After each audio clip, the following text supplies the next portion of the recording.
Se sentir perdu, changé, et si ton âme avait été piratée. Donc parfois, certaines personnes changent du tout au tout. Elles ne se reconnaissent plus elles-mêmes. Elles et leur entourage également s'en retrouvent dans l'incompréhension la plus totale.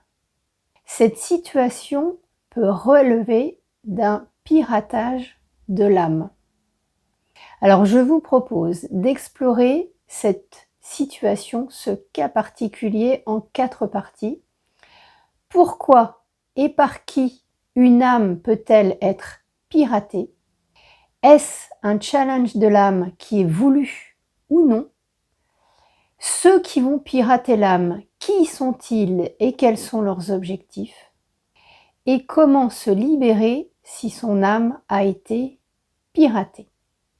Bonjour, Stéphanie, bienvenue sur la chaîne Les Pansements de l'âme, une chaîne pour t'accompagner sur le chemin de guérison de ton âme. Donc l'ensemble des éléments de cette vidéo a été canalisé à l'appui des archives akashiques.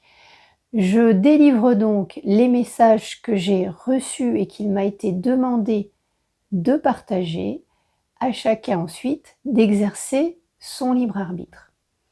Alors j'ai également décidé de changer un petit peu ma façon d'enregistrer les vidéos, de façon à pouvoir gagner du temps en montage. Et puis puisque de toute façon ce que je vous délivre fait l'objet d'une canalisation, je me suis dit que finalement ce n'était pas forcément gênant que vous sachiez que je les lise. Commençons maintenant avec le sujet à proprement parler. Et cette vidéo répond aussi à une question qui m'avait été posée par Valérie en commentaire il y a déjà un petit moment. Alors première partie et première question, pourquoi et par qui une âme peut-elle être piratée? Alors il y a différents cas de figure et différents niveaux de piratage, et en l'occurrence ils m'en ont donné 3. Donc le premier est lié au fait que l'âme peut dysfonctionner parce qu'elle est fragilisée. Alors il est entendu par fragilisée, et ça va être développé après, le volet fragmentation, c'est-à-dire si elle a été beaucoup fragmentée au cours de ses vies antérieures. Elle sera alors plus facilement piratable, plus facilement manipulable par influence. Et là, manifestement, nous ne sommes pas mûrs pour en savoir plus, et notamment par qui. Donc c'est une question qui restera en suspens à ce niveau-là pour l'instant. Deuxième cas de figure, il y a des piratages sophistiqués réalisés par des êtres involutifs dotés de technologies poussées. Toutefois, pour pouvoir s'introduire au niveau de l'être, au niveau de l'âme, et pour pouvoir s'implanter, il leur faudra trouver un moment propice, une faille en quelque sorte, où l'âme a désactivé ses systèmes de défense. Et là, il m'a été donné 3 cas de figure, mais il y en a peut-être d'autres sûrement. Donc des cas de drogue, enfin de prise de drogue importante, des cas d'alcoolisation également, alors d'alcoolisation importante, où la personne est tellement alcoolisée qu'elle n'est plus là en fait, et des cas d'anesthésie générale. Donc on le savait que l'anesthésie générale présentait des inconvénients importants, on saura également qu'il y a celui-là. Et il y a des piratages consentis. Donc l'âme concernée dans ce cas-là, elle se sacrifie pour vivre cette expérience. Comprendre le mode opératoire et le craquer au bénéfice de la lumière. Alors le craquer au sens informatique, finalement le décoder.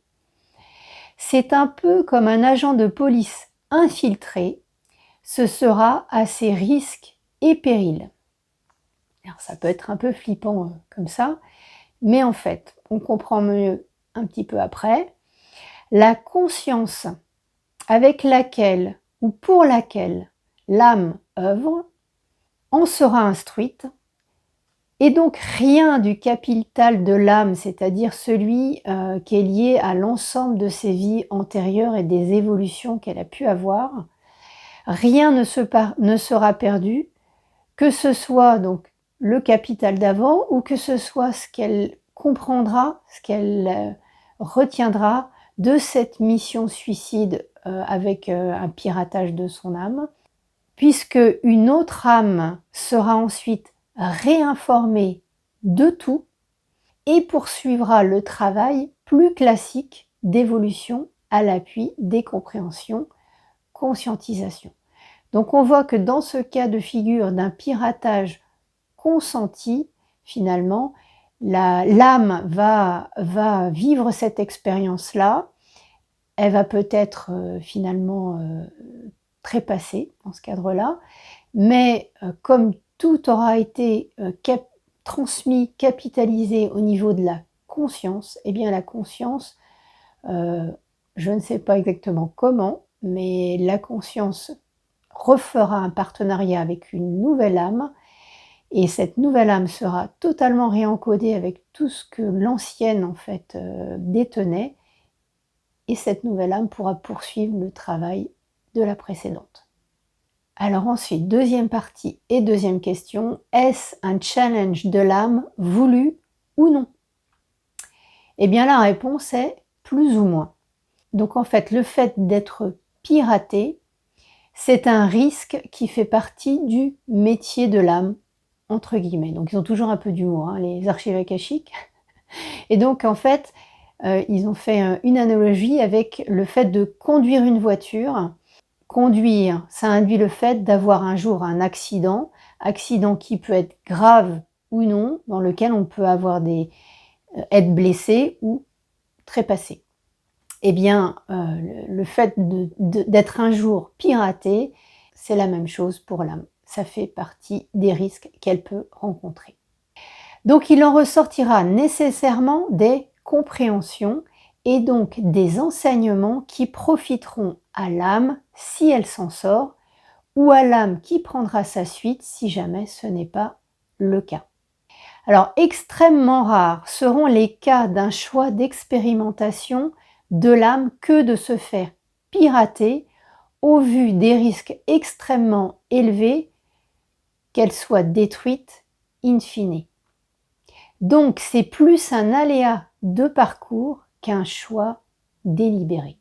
Troisième partie, ceux qui vont pirater l'âme, que cherchent-ils et qui sont-ils? Alors là, cela relève de desseins de l'ombre. Pirater une âme, c'est freiner l'expansion du divin. Alors l'intention qui est nourrie est de nuire et de freiner, d'inhiber. L'ombre nourrit l'espoir de trouver un moyen de détruire la lumière à son bénéfice, et elle s'y accroche. Mais en réalité, l'ombre ne peut arrêter l'expansion du divin, par contre, elle peut le freiner. Et enfin, quatrième partie, comment se libérer si son âme a été piratée? Alors là encore, il sera encore quasi impossible à un être incarné de conscientiser qu'il a été piraté. Alors là, ça fait le lien avec la vidéo sur la maladie d'Alzheimer et la fragmentation de l'âme qui en est à l'origine. Donc là, je vais mettre le lien en description et je vous invite à aller regarder cette vidéo si vous ne l'avez pas vue. Donc l'être pourra se rendre compte qu'il se sent différent, que ses réactions sont différentes, ses appétences également. Son entourage aussi pourra lui renvoyer ces changements importants. Mais de là à se dire « Attention, mon âme a été piratée », il y a peu de chance.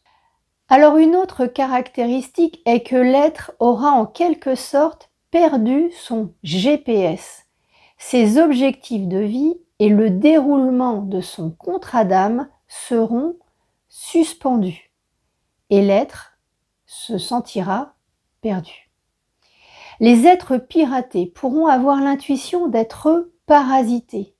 Donc il est important d'écouter leur langage, parce que dans les termes qu'ils utiliseront pour parler de leur ressenti, eh bien ils utiliseront des mots qui nous permettront détecter effectivement un potentiel piratage. Alors là encore, des thérapeutes intervenant à l'échelle de l'âme pourront l'identifier, mais il faudra qu'ils soient chevronnés holistiquement pour libérer l'âme de ce piratage, et surtout dans les cas sophistiqués. Donc manifestement, il y a différents niveaux de technologie. Donc la conscientisation de l'être sera déjà une première étape significative. Une volonté déterminée sera la clé en fait pour reprendre la pleine possession de ses capacités et virer les intrus, et le thérapeute holistique viendra en appui de l'être qui aura cette volonté d'agir. Alors pour résumer, toute âme peut être piratée de manière consciente ou non, mais rarement par choix d'expérimentation, et pour cause, puisque cela amènera le plus souvent à sa destruction. Donc si c'est le cas, la conscience pour et avec laquelle elle œuvre conservera le bénéfice de ses expériences antérieures en réinformant une autre âme de ces éléments pour poursuivre le travail d'évolution. Ce piratage, il relève de desseins de l'ombre cherchant à freiner l'expansion du divin. Les changements profonds et brutaux d'un individu seront des critères de détection de cette situation. Et seuls les thérapeutes expérimentés intervenant à l'échelle de l'âme pourront libérer une âme piratée en appui d'un être qui l'aura conscientisé et sera déterminé à s'en libérer. Voilà, j'espère que cette vidéo avec son nouveau format vous aura plu. N'hésitez pas à m'en faire part en commentaire. Et comme d'habitude, je vous invite à liker et à vous abonner. Et à très vite!